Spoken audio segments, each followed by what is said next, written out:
Brett and Catherine, I don't think I said thank you for joining us today. Good morning and welcome to the AlabamaWorks webinar series, a monthly webinar designed to provide information and speakers related to the workforce in Alabama. Past webinars are available on the AlabamaWorks website at alabamaworks.com. And now your host, Tim McCartney, Chair of the Alabama Workforce Council. Good morning. Welcome to the Alabama Works monthly webinar for April 2021. Thank you for joining us today. We have a program today jam-packed and that will be very informative about what's currently going on in Alabama as far as workforce development is concerned. First this morning, we have Mr. Brett Johnson from the Liberty Learning Foundation. He's going to kick things off for us today by sharing how the foundation is expanding innovative ways to deliver character and civics education to Alabama students. Next, we'll have spotlight on public-private partnerships. Ms. Catherine Zakara of Innovate Birmingham will share with us her groundbreaking work, which is helping us recover from the pandemic by preparing Alabamians for the technology jobs of today and the future. Following Ms. Zakara, we'll have State Superintendent of Education, Dr. Eric Mackey. He's going to provide us an update on the K-12 COVID-19 pandemic response and his strategic vision for the upcoming school year. Now, originally we had scheduled Dr. Joe Morton, the president of the Business Education Alliance, to be with us today. However, he has good reason to reschedule. His wife, Margaret Morton, who we all know for her outstanding work as the executive director at the Sylacauga Alliance for Family Enhancement, or SAFE, was named as Central Alabama's Remarkable Woman of the Year by CBS Channel 42 in Birmingham. So rightly so, Joe's going to be with Margaret today when she's presenting her award. Congratulations to Margaret Morton on her well-deserved recognition. Thank you for all your innovative work. You're truly doing the best practices in connecting workforce, education, and human services to help folks persist in the workforce. After Dr. Mackey, Nick Moore is going to give us our monthly update from the governor's office on the employment statistics. So without further ado, I'll now turn the program over to Mr. Brett Johnson of the Liberty Learning Foundation to get us started. Good morning, Brett. Good morning. Thank you for that. I'm going to pull my presentation up here.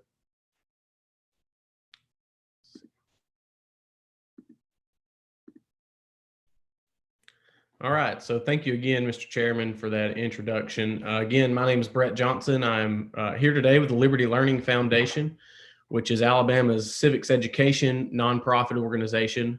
Our mission is to teach, inspire, and empower the next great Americans.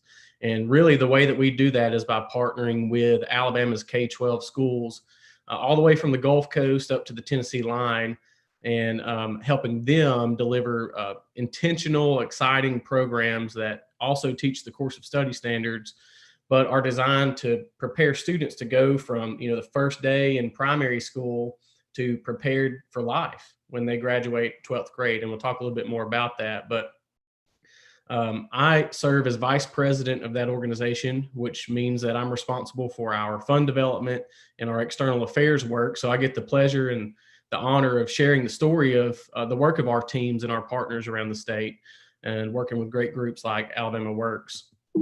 So today, the topic of conversation is the education workforce response to COVID-19, which is something we've certainly been in the midst of at Liberty Learning Foundation, partnering with our teachers and principals and schools all across the state of Alabama. So what we've heard as soon as the pandemic shut us down in a lot of our live events, which is a signature component of our programs, is that we heard that we can't back off of what we were doing. So in fact, we did what we could to internally double down on our efforts.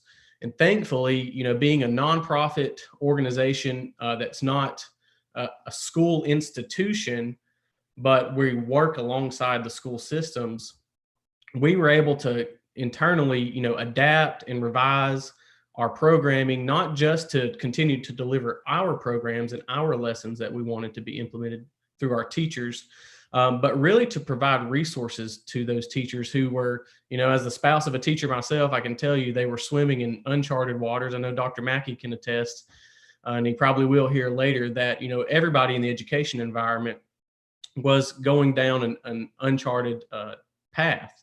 So we work to say, what can we do to help these teachers who are maybe for the first time ever entering a remote learning environment or delivering lessons digitally or by Zoom? And, thankfully we have regional staff throughout the state strategically placed in areas that we serve. And a lot of them are former educators, administrators, principals, and superintendents.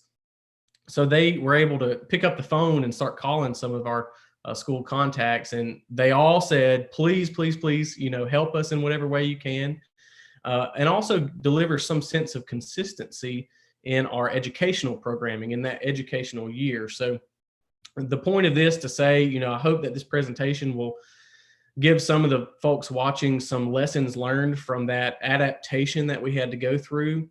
But really it all boiled down to, for us, and I think for a lot of organizations working with K-12 school systems, the importance of quality relationships all the way down to the teacher level in a classroom to help them feel empowered and resourced to deliver lessons and materials that help students get along that educational continuum.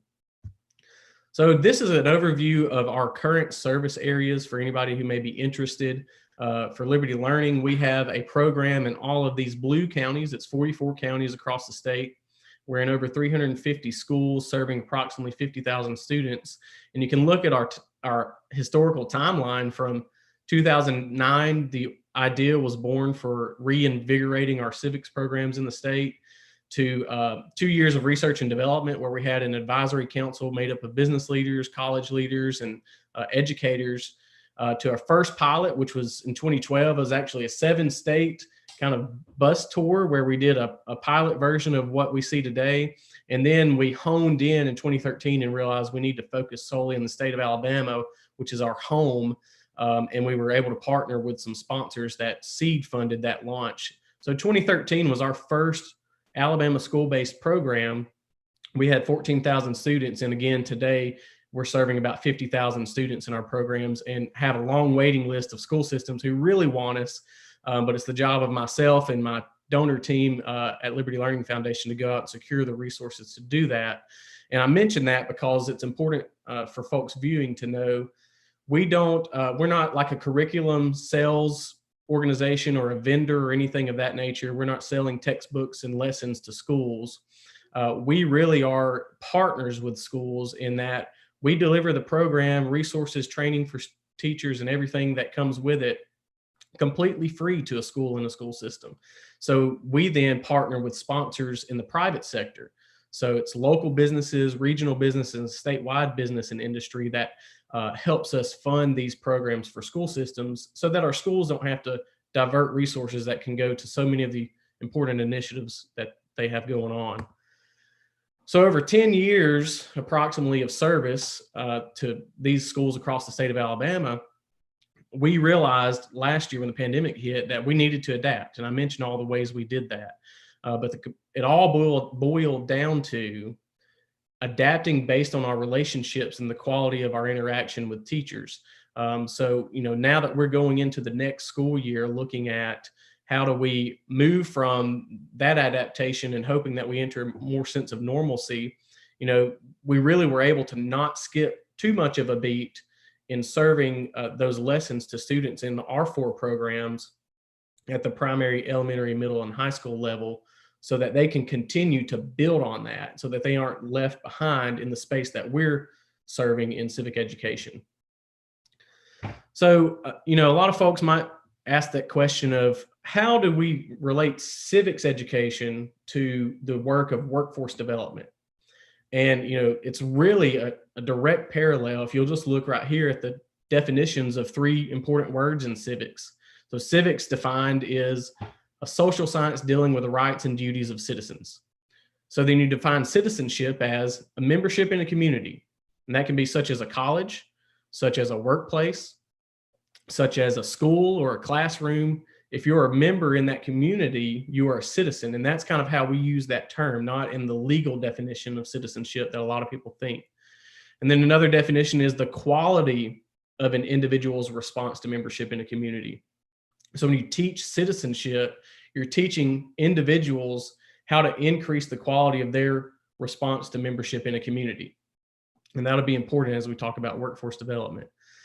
And then a community defined is pretty simple, but it's a unified body of individuals who have a common history, common economic and political interests, or an interacting population of various kinds of individuals in one common location, and they all have a joint ownership or participation. And obviously, I think a lot of you who may be listening can hear those definitions and say, that sounds a lot like a workplace. A community is an employer or a workplace, and citizens can be your employees, your management team, your customers, and everybody who engages in a workplace. So when we talk about citizenship and teaching civics, in our mind at Liberty Learning, even when we go all the way down to the primary level, we're really talking about workforce development, and it's those foundational components that get those students to a point to where folks in post-secondary and career tech can really give them the skills because they're prepared. So here's some of the need just generally in civics that we've identified. 66% of high school students are scoring below proficient on national civics assessments. 54% on the last one, 54% of college seniors failed the national civics assessment. Now that's a scary number. Not only after high school are 2/3 of our students not prepared and proficient in civics, but a majority, 54% of 4-year educated college seniors are failing. So, certainly we know that post-secondary and higher education component are important, but we're seeing the importance of starting way back in primary school to reinvigorate our civics curricula. And then, so 7% of high school students are also considered financially literate, which reverse that number, unfortunately, in the negative aspect is 93%. And this is national data. 93% of high school students considered financially illiterate. Now think about the implications for an employer, what that can mean when maybe a student has come through a credentialing program, they're highly skilled, and they come into a workplace ready to operate a machine or work on a line, whatever it may be, but they're not financially literate, meaning they can't technically manage their own personal finances or finances generally. What do you think will happen when they get that first, $500,000, $2,000 paycheck? If they can't manage it correctly to pay the bills, to take care of their transportation to and from work, and they lose their transportation, and then they can't get to work, you can't get them to show up on time. You can see the implications of not having a financially literate workforce, in addition to them being skilled at the job they need to do. Then experts in parenting and education tell us that character education is the X factor in the success of youth. So you know that if you're an employer, you see that, right? Character education is crucial. It's some of the things that happen at home in a lot of cases, but in many cases not. Teaching, how to be respectful and responsive. And it's really, if you've ever coached a Little League baseball team, it's that idea of coachability. Do you respect your role in the organization? And 81% of students want more career development and real world learning. So this is high school students saying they want more real world hands-on career development in their educational process. This slide highlights a couple of nuggets of wisdom that we pulled from a recent report called the Business Case for Civics Education. This was conducted by the U.S. Chamber of Commerce Foundation last year. It was completed at the beginning of last year, actually. And the highlights at the top are they found that workplace skills, so the skills that we teach in workforce development to do a job, feed off of respectful behavior. And that speaks again to that idea of is a employee or potential employee, are they coachable? Are they ready to participate as a follower in the organization and understand what their role is and how to respond to that membership? So the idea is you got to teach respectful behavior and civility to be able to have someone gain workplace skills that are usable in an employment situation. Second is that civics education teaches importance of applying individual talents for the common good. Now, that's exactly what working is, right? You, as an employee, you bring your talents to the table for the common good of a business. And that's exactly what we teach in the civics curricula that we'll show you in a minute based on our model, is the foundation that builds to those, that ability to just apply your talents for a common good, not to just apply them and then go home every day, right? To recognize you're achieving a purpose here. And then the study also noted that gross domestic product is highest in countries with most stable political systems. So this means that the population in these countries with the highest GDP are the most civically knowledgeable populations in the world. And I imagine you could, matriculate that down to the state level and say, states with higher GDP probably have a more civically knowledgeable population. And this quote summarizes it from the president of the Chamber of Commerce Foundation, that an informed and active citizens make for a strong country, a strong economy, and a strong workforce. So I want to show you, these are our 4 programs just summarized. And the point of this slide is to show you that intentionally, we're starting at primary level with what we call hands-on learning. In the elementary level, grades 3 through 5, we have a super citizen program that builds upon that. And then in middle school, we have a program called American Character, which builds upon the 2 foundations of civics generally, but American Character focuses more on that character education piece and the service learning model, which helps students develop a civic identity. And then what you see on the right hand of the screen is what we call Citizen Promise. A lot of folks in the workforce space are most interested in this program right now because we're still in the pilot phase.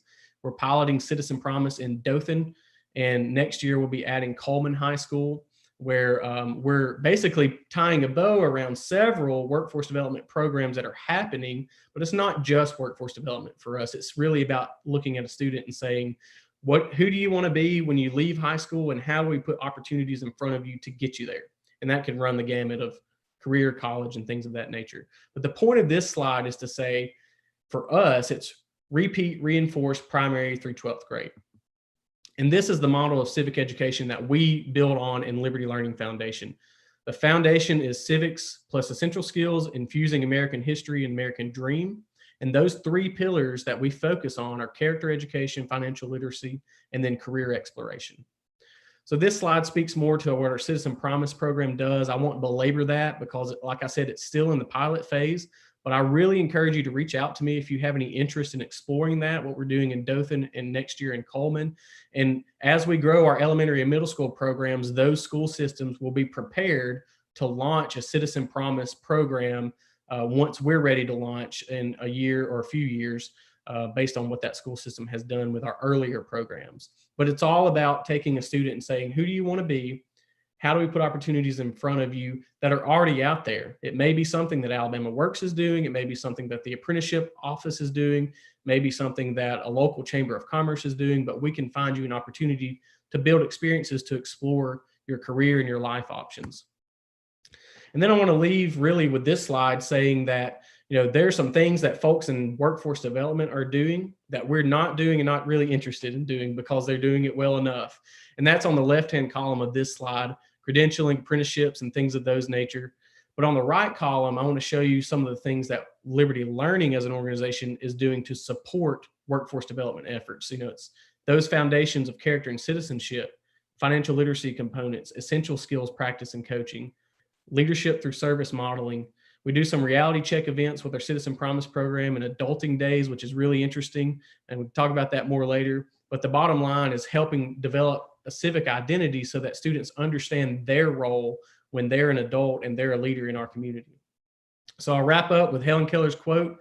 I want to leave you with, alone we can do so little and together we can do so much, because I know there are a lot of us out here in this space of helping children get prepared for life.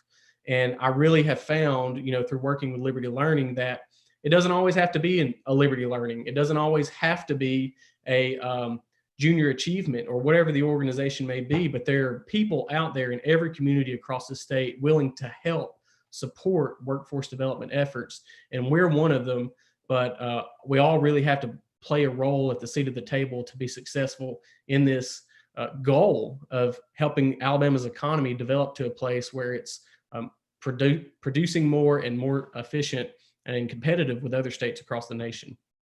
So I invite you to please reach out to me. This is my contact information. Just want to say thank you to Mr. Moore and Mr. McCartney and everyone who allowed us to be a part of today.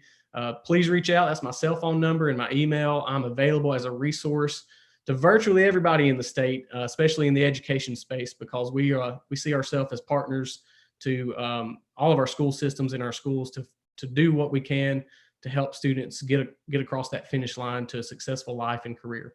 So thank you so much.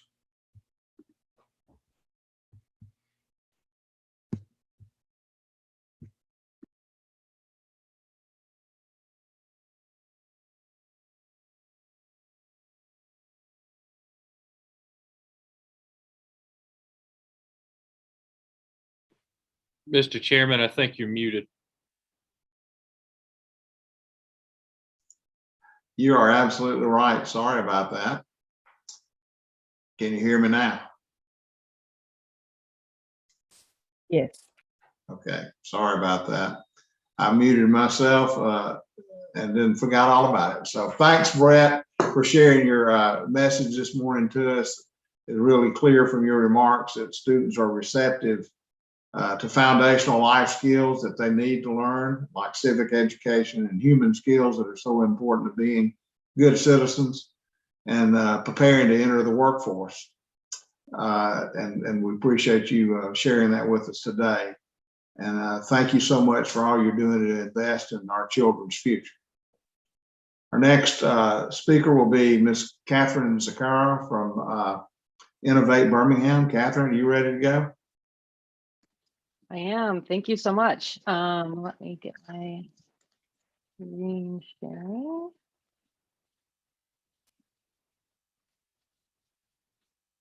Can you all see the presentation? Good. Thank you very much for having me and for this opportunity to connect with all of you as part of this group. My name is Catherine Zahara, and I'm the Executive Director of Innovate Birmingham. And we're a nonprofit organization that provides workforce development training and really holistic support for those that are looking to make a career transition or enter the workforce. So our mission is to promote economic mobility for our participants, while at the same time filling the tech talent gap at Central Alabama. And that Central Alabama piece is something I want to talk about at the end. That's our current geographic target space, but that is something that we're hoping to expand in the future, and I would love to discuss with any members of the group. And our vision is that there's equitable economic prosperity in our tech ecosystem. So to get started, the place where we always like to start is with our participants or with our students. Our current eligibility requirements are based on, we have a federal grant through the Department of Labor, and a lot of those limitations are based on that. So right now, we currently serve folks that are residents of the Central 6 counties of Alabama. I think that we're a great connection piece to Liberty Foundation, where we support those that are 17 and older. So really after secondary school is where we kind of connect and build onto. This is a key foundational piece, which is that we support those that are underemployed or unemployed. So we're really focusing on people that are trying to make that career transition. We do have a minimum requirement of a GED, high school diploma or equivalency, and that they're not enrolled in another training program or educational institution. And this is really to make sure that we're supporting those that have encountered barriers or don't already have those services or supports readily available to them. So that we're increasing the connections for those that may or may not be able to afford a post-secondary degree or some other kind of barrier that they may be encountering. Our program is completely free for participants, which is a huge benefit to those. The only thing is that our program is 9 to 5 for 14 weeks. So the cost of living piece is still something that is taken into consideration and something that we're working on, but the actual training costs are free for our participants. You can see here some of the demographics. I think we've done a great job in some areas, and others I think we're really looking to expand, namely I think the gender breakdown is something that we're really hoping to increase recruitment of women. This is an industry that is predominantly men just in general, and it's something that we're really hoping to expand opportunities for those that may have not thought of or thought of going into this career field, to see that this is a great opportunity for folks. Most of our participants come from some sort of service industry job, whether that's in a restaurant or retail, and are really looking to get into something that has more stability. Healthcare is a big concern for our participants, and are really looking to have something that has career growth opportunities and a real trajectory that they're looking for. So this is really who we're starting with, and how we create and design what we're working towards. So as you can imagine, and we've all kind of experienced, COVID-19 had a major impact on our program, and really on our employer partners and our participants. So within a week of the outbreak, we moved from a fully in-person to a fully remote training program. We're still fully remote at this point, and I think that it was definitely a challenge, but it has enabled us to do some things that we may not have anticipated. So for example, preparing our participants for the future work, things like making sure that you're checking your Google Calendar, your Outlook calendar. It's a lot different when you're in the office and someone can ask you, oh, hey, we have a meeting coming up, versus you're remote. You really need to be more on top of your time management. So things like that employers are really looking for, that we're instilling over the 14 weeks of our program, are things that we're finding really helpful for our participants and our employer partners. The other thing that we found, we've always supported people looking for career transitions or have been displaced. And as that has expanded over the last year, we've really been a great place for people to come with a passion and a desire to make this transition into the tech workforce, but maybe didn't know how, or weren't able to afford a post-secondary education. I was just talking with a student today that had never really learned how to type. And so he spent this whole year during COVID teaching himself how to type with some free online things to prepare for our course. So those are the kind of skill sets and things that our participants are looking at before they enter, but are really something that we've ingrained into our program. The other piece I would say is while we do provide supportive services, which I'll get into, one of the key things that's really emerged this year has been mental health supports and the need for that, which I know we've seen and experienced at all ages and levels, and it's no different here. So that's been a growing area for us to provide a safe space for folks to talk through things, to make connections with mental health supports for individuals to kind of process what they're going through and help them through this difficult time. So our approach is really kind of three main pieces. We start with our demand-driven courses, where our training is developed and designed with our employer partners and our workforce development partners to make sure that what we're training in is really aligns with the skill sets that are needed.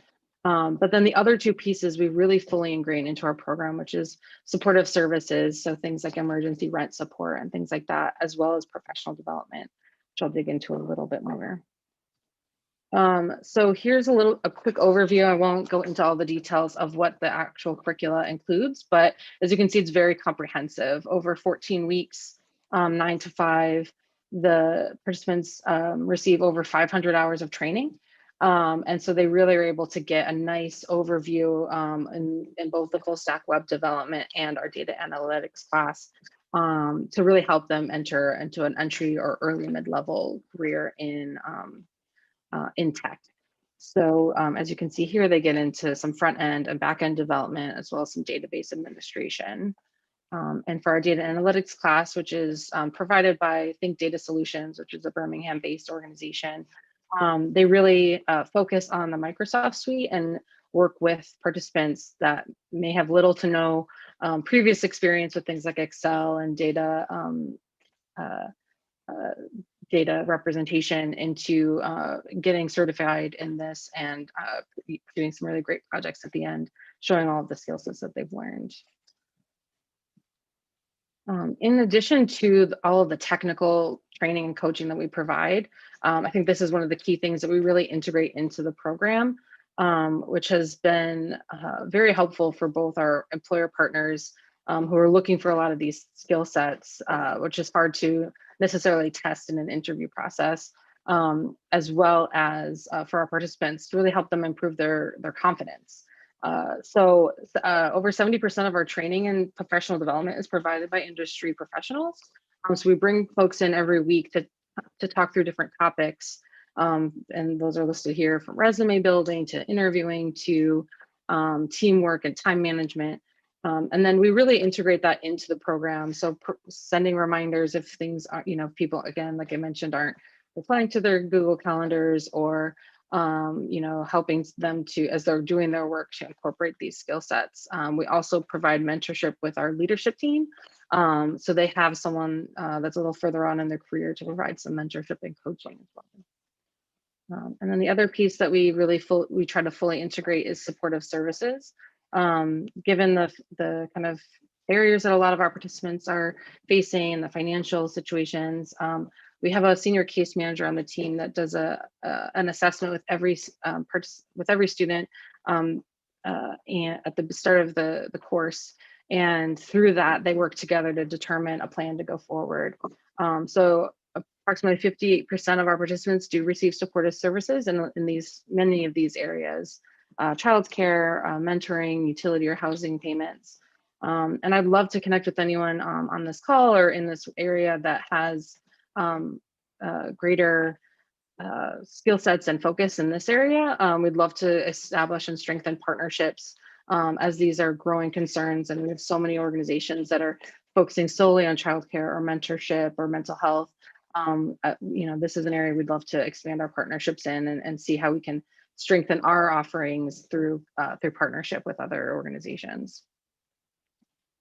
And then we go from participants to alumni, and this is something that we're very proud of. We're so proud of our alumni as they go from having little to no skills in the field that they're studying to a 70% placement rate in an industry related position. A recent study we did with graduates, they on average their salary increases over the course of that 14 weeks by $20,000 a year, which is really a life-changing amount of money for our participants who frequently are not only supporting themselves but their families, and this really can help change the trajectory of a family, and especially during times like now, where people are really looking to create that stability and that support for their family. So going forward, these are some of the things that are on our mind, and again, I'd love to connect with anyone on this call as we think about how we can strengthen our program, really continue to meet the needs of our students and our employer partners. One of the things we want to make sure we continue to do is focus on where the jobs are. So for now, based on the recent study by the BBA, software developers are expected to grow by at least 20% over the next 10 years in Alabama. But we're not only starting there, we do want to look at other areas where we might want to grow. So that may be in new course offerings, expanding to new geographies. As we are fully remote at this point, I think that there's a great opportunity for us to partner and look at other areas beyond the Central 6 counties, as well as looking at part-time options. We're also exploring providing living stipends for our full-time students, as things like rent and utilities can be a barrier for folks that are trying to study full-time. And so we're looking at how we can continue to foster that. And then funding of diversification and partnership diversification is something that we're really committed to. As I mentioned a little bit earlier, we're looking to support new partnerships, state and local and federal funding, and really to see how we can align best with statewide efforts, as well as other partners that are in this space. So Brett, I'll definitely be contacting you and would love to connect with others to see how we can better partner and align the work that we're doing. So, and then I would finally say that None of this can be done also without our partner networks. So both our employer partners and our networks are vital to the success as we co-design our programs, as we are continuing to edit and update our course offerings and our professional development offerings. These are all things that we continue to change every 3 months as we start a new class to make sure that we're really meeting the needs of our participants and of our community. So thank you so much for having me today. Here's my contact information. Please connect with me. We really are hoping to expand our partnerships, ensure that we're making connections and referrals if we have applicants that may fit well with another program or fit with both programs, if that's something that would work out. We'd really love to expand our partner connections. So again, thank you for having me today. It's really been a privilege to be here. Well, thank you so much, Catherine. We appreciate you updating us on the great and innovative work taking place in Birmingham. The research shows that more and more of our in-demand jobs will be in technology-related fields, and Innovate Birmingham is a critical partner in bolstering our technology talent pipeline. So we appreciate all the good work that y'all are doing and wish you continued success. Thank you again for being with us. Our next speaker will be Dr. Eric Mackey, Superintendent of the Alabama State Department of Education. Dr. Mackey, I know you're not in Montgomery today and calling from the road. We appreciate that extra effort. Thank you. Thank you, Tim. So let me just make sure that I gave you a thumbs up. Can you hear me?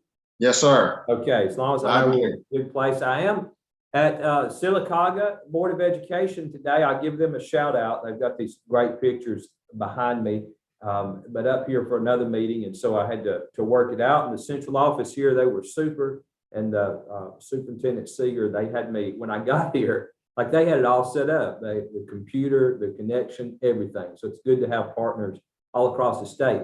I'm going to share my screen, if I can do that, and go through a few slides. And as Tim has said already, I'm going to talk about, first of all, the pandemic and where we are, but then also take our strategic plan and really just show how it fits into our recovery also. So let me make sure I'm in the right one. And see if this is right. Okay, you should be able to see the screen. Let me get it up to the big screen though, but I think I may have gone backwards. I have somebody to help me if I need to. So where I want to, yeah, there we go. Let me come back and start. Thanks. Okay, so again, we're going to go through just a little bit about where we are with the pandemic and the recovery. So first about vaccinations. Everybody's asking questions about vaccinations and really what the vaccinations have to do with where we are at the end of this school year, the summer, and going into next school year. So let me deal with that first. Where we've had vaccine clinics, and we've had a lot of them now, dozens across the state that have been set up for adults in our schools, the uptake is getting a lot better. We now are seeing about 85% of our teachers vaccinated, which of course is way above the state average. So we feel good about that our teachers are taking the vaccine. And that, of course, makes them less susceptible to disease and more likely to be able to stay in the classroom and not have to be quarantined, which of course shuts down a whole classroom and all sorts of problems. So as we've moved through the spring, we've been able to get vaccine available to almost all of our teachers. And we feel really good about where we're going in the summer and into the fall. I think by the end of this summer, the vast majority of our teachers will be vaccinated. I will tell you this, our biggest concern now, my biggest concern is not access to the vaccine. We have pretty good access right now, but it's that we still have some teachers out there who are not willing to take the vaccine. And when I say teachers, I'm talking about also bus drivers and custodians and principals and school secretaries. All the adults who work in schools are eligible for vaccination, but we need them to take the vaccine. So I've been asked, well, are you going to require the vaccine? So the State Department cannot legally require the vaccine, because remember, teachers don't work for us, they work for local school boards. Local school boards can require their employees to be vaccinated, but right now, that most of them are not. In fact, I would tell you right now, none of them are requiring vaccination. As we continue to kind of work through that as a state, public and private industries trying to decide whether we're going to require vaccines or just strongly encourage them. And again, because our uptake is really pretty good, above 80–85% in most school districts, we feel pretty good about that. The problem is we have some school districts, especially rural counties in the northern part of the state, where the numbers are much lower. And so we need to get to that proverbial herd immunity. So we'll continue to push that out through the summer. Every time I get a chance to talk to teachers, I talk about we need people to take the vaccine. That is our strategy to get back to normal.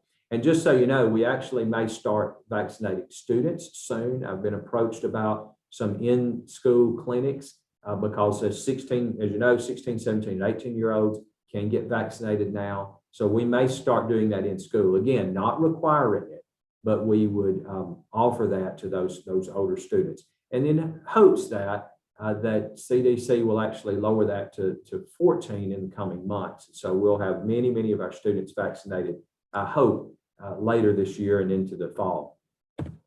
A little bit about funding. This is a big, complicated chart. And if anybody wants me to share it, this way, I have shared this in many speeches. So I'm going to kind of go through it now, but we're glad to share this out with folks. So this is really the main chart, and I'm going to spend a good bit of the time on this. So CARES round one, if you look over here to your left on the screen, there you see CARES round one in a blue box. And that's the money that was allocated by Congress last April, actually. So it's now been a year since that money was allocated. And most of it has been spent, but not all of it's been spent. So let's talk a little bit about that. So GEAR, that's the money that went into the governor's emergency relief fund, $48 million. We're very fortunate that in K-12, Governor Ivey committed that money to K-12 to getting our schools back reopened. And because of that, we were able to do a lot of reopening this past school year. And we really appreciate her prioritizing K-12 with that money. Most of that went to buying either mobile hotspots, Wi-Fi's, putting Wi-Fi on school buses, buying computers with a Wi-Fi built into them in some cases, and then also doing before and after school and summer school tutoring. So a lot of that's not spent will be spent this summer in what's remaining will be spent this summer in summer school to try to get students caught back up and actually accelerated. On the right side of that left box, you see ESSER 1, $216 million. So that's the money that goes to schools, went to schools directly.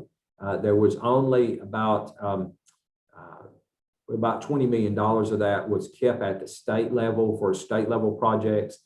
And we spent all of that money on remote learning. So you know that we have many schools that this year chose to go remote, but we also, all of our schools had to go remote at some point with some students, even if they stayed open every day to in-person instruction, which was what we were after. Some of them had to go remote for various reasons because of quarantines, maybe a class had to go remote or something like along those lines. So we were able to provide one-time, 1 year support for remote learning, but that money is spent and gone, and the state is not going to support remote learning like that next year. And our hope is certainly that the vast majority, essentially all of our students will be back in person instruction in the fall.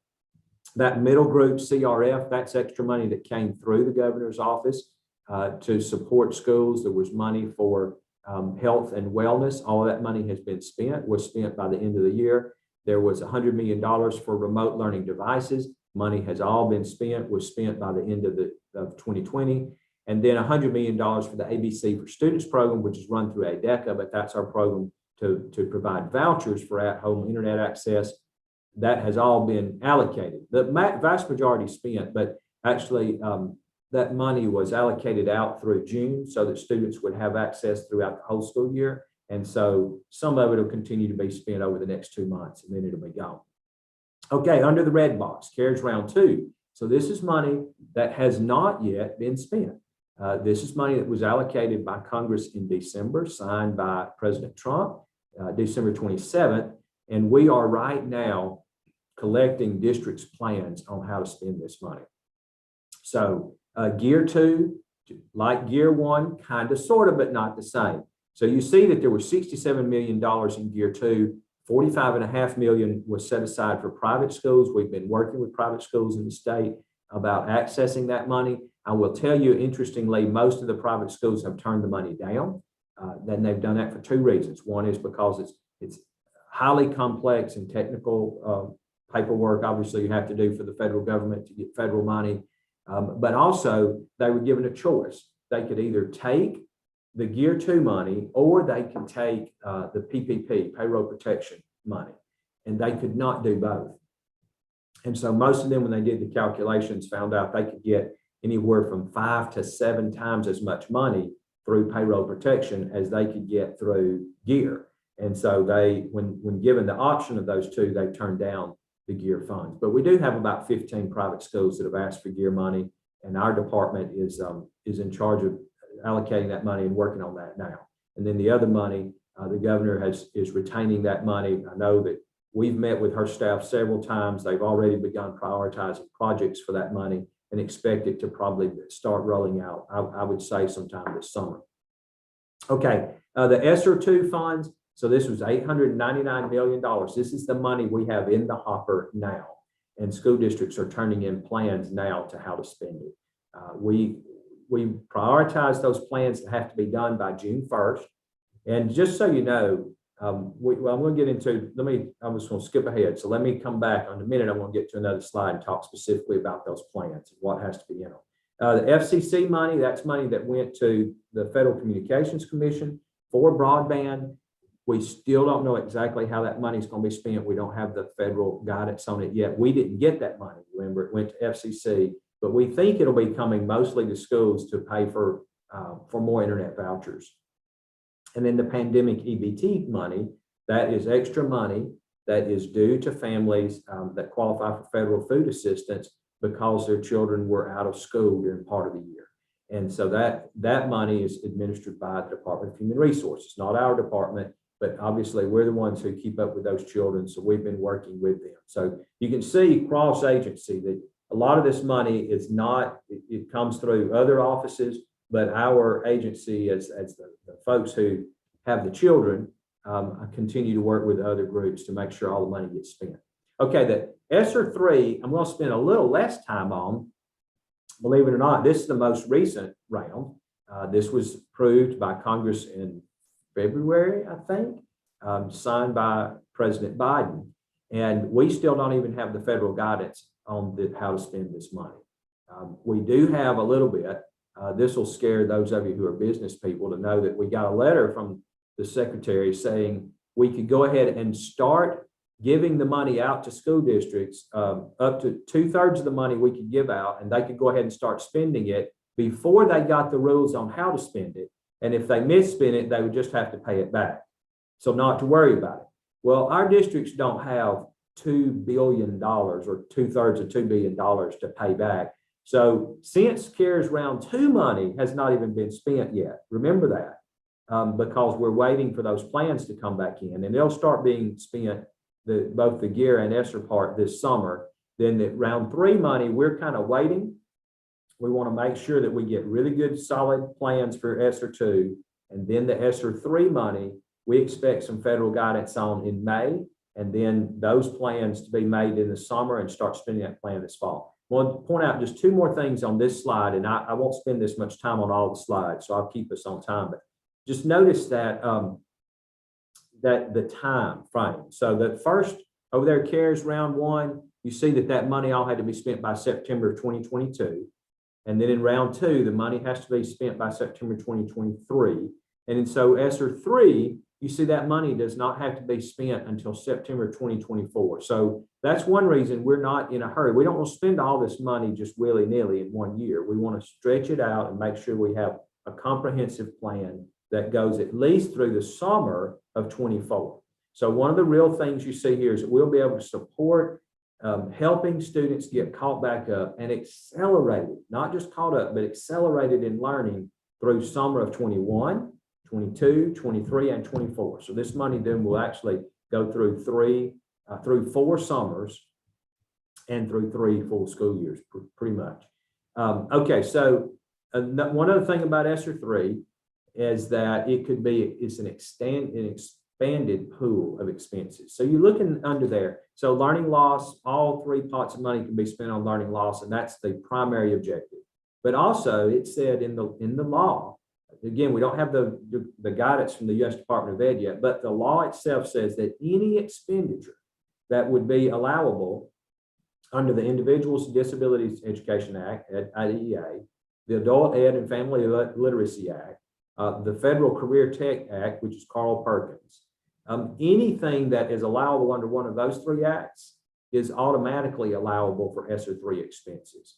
So you'll see that there's more push from the federal government with the ESSER 3 pot to begin thinking about not just just summer school and tutoring and the things we need to do. That's the top priority, but also what are strategic long-term investments that you can make, that whether that's family literacy or it's updating your career tech facilities with new modernized equipment, or improving your facilities and airflow in your facilities. What are strategic investments you can make that'll be lasting long beyond the pandemic? So you're thinking in a different way kind of as we shift to ESSER 3, which is again why one of the reasons we really wanted to split the ESSER 3 plan and thinking from ESSER 2, which is really about the next 2 summers and 2 school years and recovery of learning loss.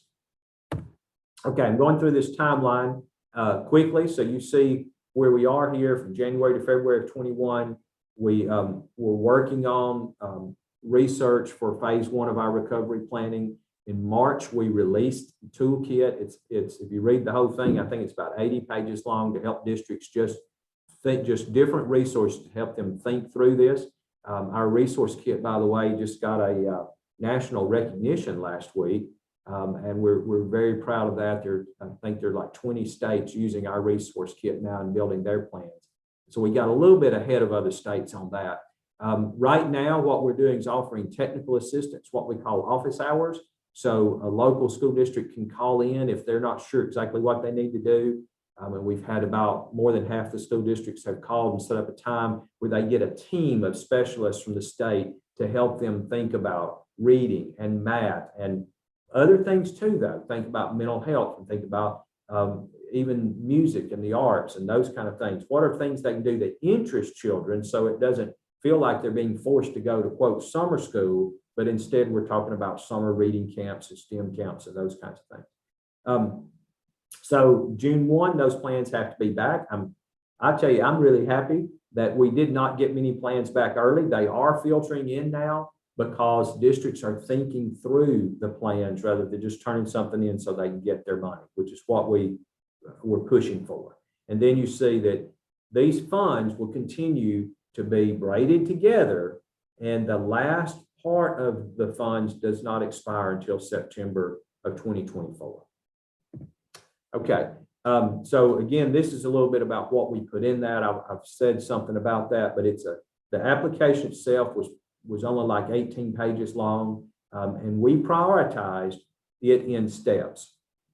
Again, we're real proud of this. I'm real proud of this because what we said was first thing, you have to prioritize as a school district what you're going to do to get students back on track for reading and mathematics. And we even gave part of our state reserve from ESSER 2 to professional development in reading and math for all of our grades, K through 12, pre-K through 12, by the way. We added pre-K in, but also we added assessments for reading and math in grades 4 through 8. The legislature already provided money for assessments in K through 3 for reading and math, and we expanded those 4 through 8. The district's not paying for that. That's coming out of the state reserve money. So they know they have that high quality assessments so they can make determinations about what to do next. So they have to do learning loss first, and then they work through a series of questions about supporting, again, mental health of their students, about family supports, things that they need to make sure they're supporting learning for students. And then the last piece, if they get there, is okay, now what are there things that you need for your for maybe improving air quality in your classrooms and those sort of things. We know that we've had some studies done this year and previously. Some of our schools don't have good air quality because, for instance, the worst problem we have is schools that were built, older schools that were built with large banks of windows, and they were built so that the windows would be opened and closed and there would be great airflow. Some of you may remember this old school I went to had big banks of windows on the outside, and it actually had transom windows between the classrooms and the hall, and all that was designed pre-air conditioning for airflow. Well, most of those schools now, they've closed up the transoms and closed up the windows, but then they didn't do a good job of really hiring an engineer to help them figure out airflow. And so what we find is that students are breathing over and over the same air, and that causes transmission of COVID. Also, by the way, flu, cold, other things. So they can use money to upgrade those, but I want to be really cautious for folks on here to understand what they cannot do is just go in and say, we're going to buy a bunch of window air units, or we're just going to buy any kind of air unit. It has to be a high quality unit that meets definitions for air turnover and or has virus mitigation built in. So for instance, there's high quality UV lights and special filters that can take virus out of the air. So we do have some folks working on that. I know there are a lot of, there've been a lot of questions about that from the construction industry. And we're really referencing back to a document that was done by the Harvard School for Public Health. So the School for Public Health has a whole section dedicated to air quality, indoor air quality. And they've really set the bar, and we're using their standards as our standards moving forward. Okay, that brings me to the end of that. Just quickly, I'm going to look at this, and I'm not going to go through all these slides, but I have to do this first one because as we think about our strategic plan, which I've talked a little bit about on a previous invitation, but you know, our model is every child, every chance, every day. But as I was listening to the two previous speakers, it just amazes me how much, again, our work in this state can overlap.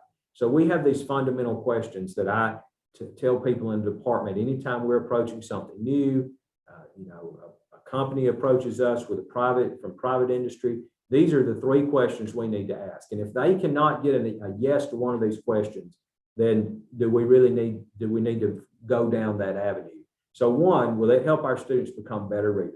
Now, we're all after that. We need high quality, high literacy, high quality readers all across the state. And we all know that. Two, will it help our students be better prepared for success in Algebra 1, not just mathematics, but specifically ready for Algebra 1 for a lot of reasons. But three, going back to Brett, I've known Brett for a long time and have been familiar with Liberty Learning before Brett was at Liberty Learning, a super program that I've been able to go to some of their classroom presentations or school assembly presentations actually pre-COVID. But will it help our students become better, more productive, responsible citizens when they graduate and enter the workforce?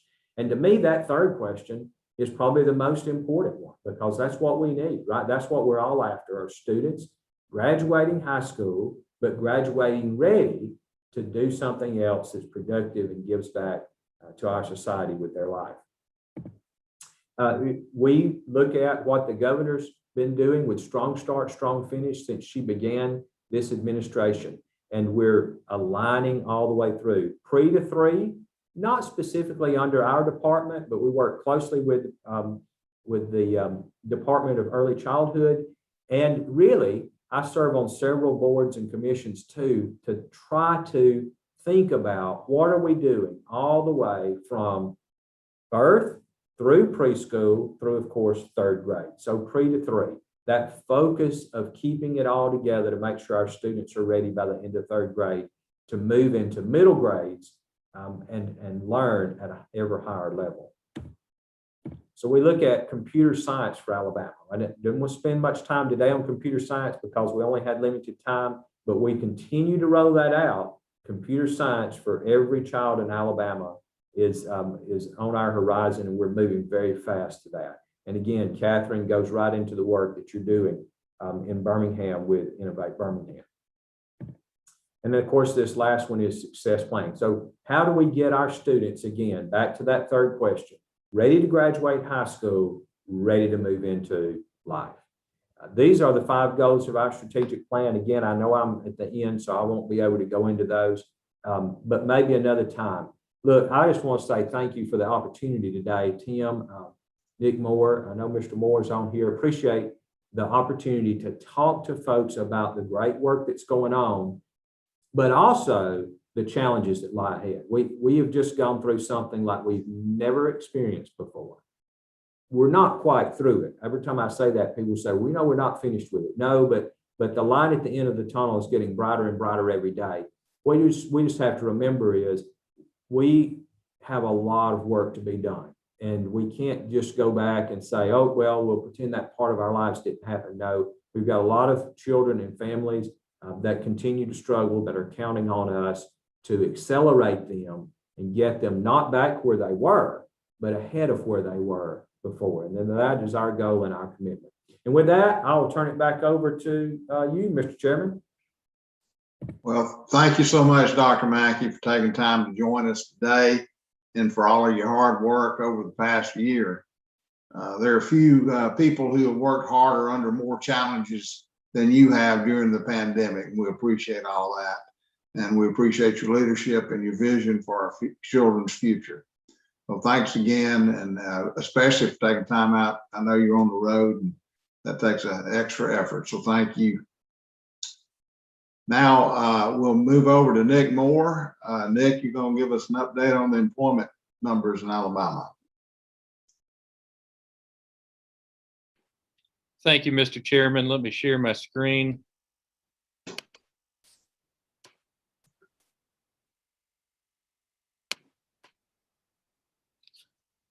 Keep this very brief because I recognize we're already over time. So as I normally share with you, just to look at our running chart of unemployment numbers, we're looking at total weekly initial unemployment insurance claims since the 28th of March 2020 all the way through the 10th of April.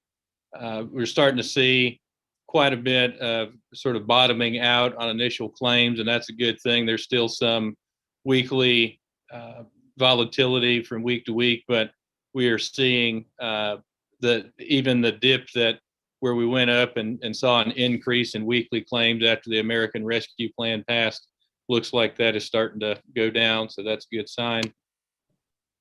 Looking at our labor force participation rate, it did drop down a little bit to 56.9%. But as I said last time, it's not something that we should read too much into because there is so much churn in the labor market. But we do have to be mindful that this issue of labor force participation is something that we've got to continue to look at because it's tied to making sure that we're serving those that are not counted in the unemployment numbers. So people that are no longer employed or no longer searching for a job. And that's a lot of our opportunity populations that really have to focus on from an equity perspective. And then, as you can see, our unemployment rate has continued to drop and is now down to 3.8%. So excited about that. And as you can see, most of our regions, all of our 7 workforce regions continue to perform better. If you look at the block that's March 2021 over March 2020, and are even starting to look better than in some cases than they were last month. It's important to note as well that the recession and it is basically over for high wage jobs. We've seen an increase in 9.1% in high wage jobs, where we see a lot of jobs being lost or in lower wage jobs, picking up some in middle wages. So we've got to be more deliberate and intentional about helping folks that are losing their job in some of these lower wage jobs and making sure that, again, our pathway of short-term training, coupling that with long-term certificates and 2-year degrees to help them get into the middle and high wage jobs that are coming online. And just taking a little bit of a look at where are we seeing some of the gains and some of the losses. So professional and business services, people in the knowledge economy and professional classes are seeing gains. Education and health services, you would think it's kind of surprising we would see a drop, but there actually has been a drop of 2.1%.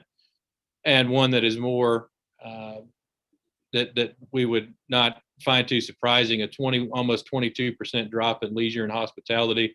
But given the crowds that I saw out over this past weekend, I would imagine that we'll see that number starting to reverse itself some. Wanted to thank everybody here that joined us for the Alabama Interstate Talent Development Convening that was held on April 5th. We had 18 breakout sessions, 59 speakers, over 750 people registered from 41 states and DC, and a very diverse audience from all over the United States, from all the different sectors of education and workforce. And so thank you for helping us to make that event a success. And we look forward to perhaps having that in person next year. Thank you very much, Mr. Chairman. Yes, sir. And as you noted, we are past our time. So thanks, Nick. Those are really encouraging numbers. Obviously, we can't rest on our laurels, but there's no doubt that the resiliency of the people of Alabama and our economy are improving. So we just need to stay the course. So that concludes our program for today. Thank you for joining us. And we invite you to join us next month at 9 a.m. on May 17th for our next webinar. So until then, please stay in touch. Let us know if there's anything we can do to support you and your business as we move forward into the late stages of the COVID-19 recovery. And one thing Dr. Mackey said, and I want to encourage everybody to get their vaccinations as well. And I eat my own cooking because I'm getting my second shot on Friday. And I know Nick got his second one last week. So we need to work well together to get us that herd immunity he talked about. So thanks. Have